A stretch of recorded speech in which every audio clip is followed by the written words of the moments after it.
Es esmu psiholoģe Evita Štāle. Esmu mācījusies psiholoģiju 8 gadus. Ļoti daudz teorijas un mazāk prakses. Šobrīd, apgūstot psihoterapiju, es daudz vairāk uzzinu par praktiskajām lietām un to, kā tas ietekmē mani.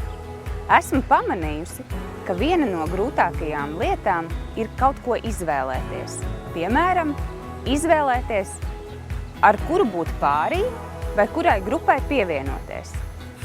Pamanīju, ka tas manī rada saspringumu un jautājumu, vai mani šoreiz izvēlēsies, vai mani kāds grib.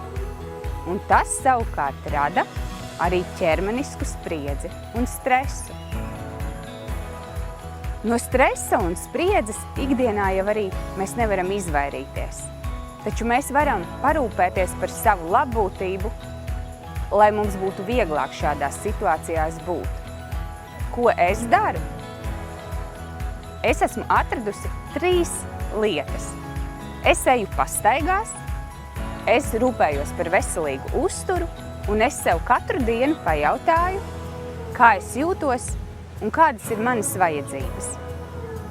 Vairāk par sevi un par dažādām spēlēm, ko mēs spēlējam, es pastāstīšu 22. augustā Labbūtības konferencē, un tur arī vairāk parunāsim.